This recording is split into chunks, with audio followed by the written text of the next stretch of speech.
The dream that changed a lifetime. It was a warm summer night in a small English town. On the narrow porch of an old cottage sat Rowan, a young man whose dreams had once seemed bigger than the sky, but now they lay in pieces at his feet.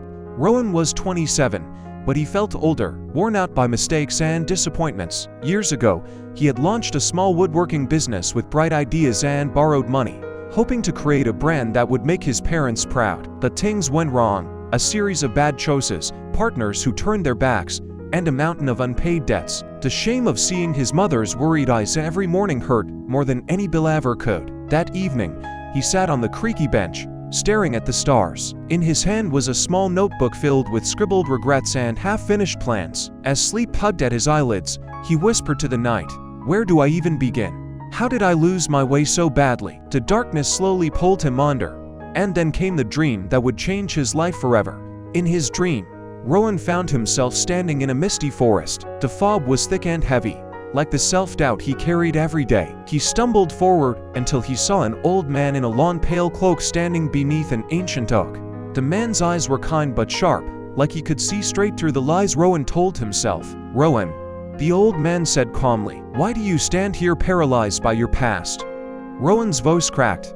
"Who are you? I don't know you." The old man smiled. "It doesn't matter who I am. What matters is who you still can become. Come, I'll show you something." The old man took Rowan's hand and led him deeper through the mist until they came upon a strange garden. Rowan's inner garden. Some parts were thriving, green and full of blooms, but most of it was barren. Patches of dry, cracked earth, with tiny shoots drooping and struggling for light. "This is your spirit," said the old man softly. "Your dreams are like these shoots. You abandoned them when you stopped believing in yourself." Rowan's eyes filled with tears. "How do I fix this? How do I make it grow again?" The old man held out a clay jug filled with water. He knelt, dripped water on one fragile sprout, and Rowan watched as its leaves straightened, reaching for the sun. "Every honest step you take," said the old man, "is like this water. Every moment you choose courage instead of fear is a drop of life for your dreams. If you keep watering them, even on your darkest days, they will grow, and one day, they will shelter you." Rowan whispered desperately, "But what if I fail again? What if no one trusts me?" The old man's eyes locked on his. "It is not the world's trust you need first. It is your own. When you wake up, pour the first drop yourself. Start small, but never stop." The forest light grew brighter, and the man's voice faded into the whine. "Don't delay. Don't look back. Keep watering." Rowan woke with a start. The dawn was breaking through his window. He could feel it. Something inside him had shifted. That same morning, he dug out old debt notes and made a list of everyone he owed. He swallowed his pride and visited each person face to face. Some scoffed, others laughed in his face. But Rowan repeated one promise: "I will pay you back.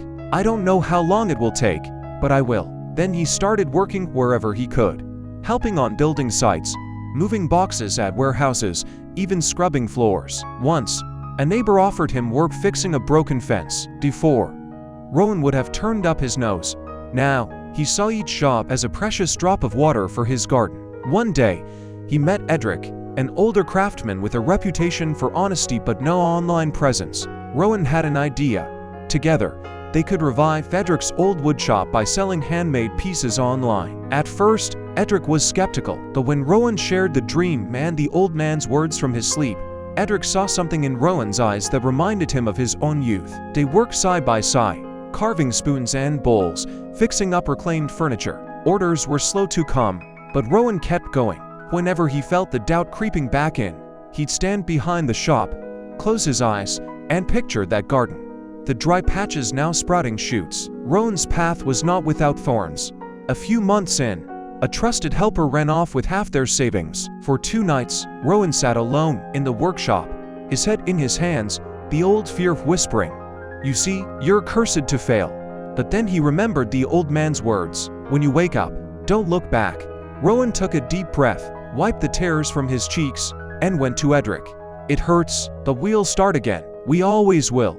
Soon, a new customer, Muriel, an elderly widow, ordered a small rocking chair. She told her entire book club about Rowan and Edric's honesty. One good word turned into 10, then 50. Each new order felt like sunlight pouring into Rowan's once-starved garden. Years passed.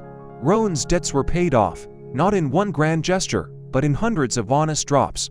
One carved bowl, one fence fixed, one chair delivered on time.